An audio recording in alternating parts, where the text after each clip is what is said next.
So first up is Amgen, right? So this one is a biotechnology company. You've heard about that. So that's companies that don't make drugs that are based on chemical formulas, but rather on biologic processes.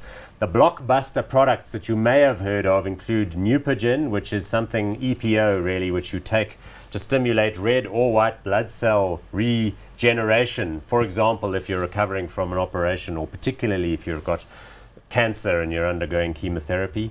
There's some other drugs like Enbrel, which is a major blockbuster, which is used for arthritis, and it's got a whole bunch of other things, including something for cholesterol, because the statins are not really helping everybody, so there's a new class of anti-cholesterol drugs coming.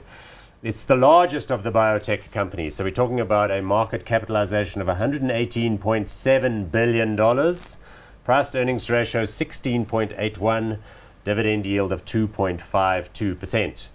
Okay, so just off the top of your head, how does Amgen look? It's got a big pipeline, lots of different drugs.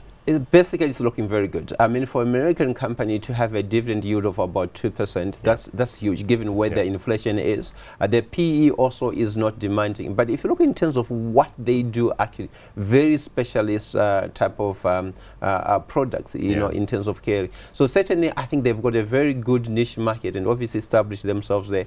On a return perspective, I think they've also done very, very well over the last few years. I mean, if you look in terms of 5-year and 3-year, you're looking at 150% growth in that. So I think for me, it's quite a good company.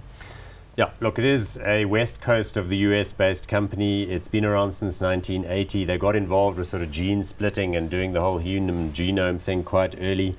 We've mentioned some of the drugs here already.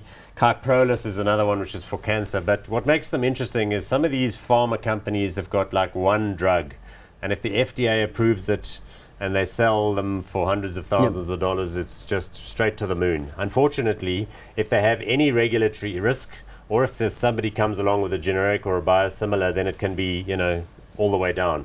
Where Amgen gives you a bit of a more secure ride is the fact that they've got, you know, 7 or 8 major sellers, and there's a constant pipeline of new stuff coming through. 100%. Share chart, let's have a look at that, because that also tells a story. So that's what Joseph's referring to. Very steady performance over 2011, 2012, 2013. 2014 also good, although 2015, 2016 it's been a bit flat, bit sideways, and I think that reflects the slightly more anxious environment with Mrs. Clinton's comments there in the middle of 2015, which gave the sector a bit of a knock.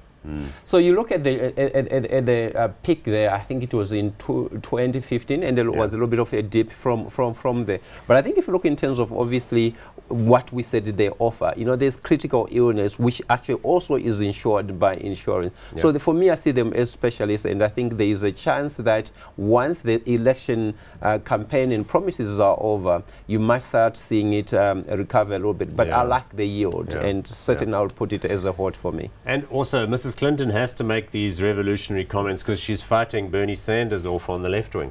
And Bernie Sanders is saying basically you get lots of money from big business. So she's saying, well, listen, I don't care about Wall Street. I want to look after people. We're talking about politics here so much, we've got no time to talk about healthcare. In any event, I'm hot on this one. It sounds as though you're happy to be hot, and the price to earnings ratio relatively low.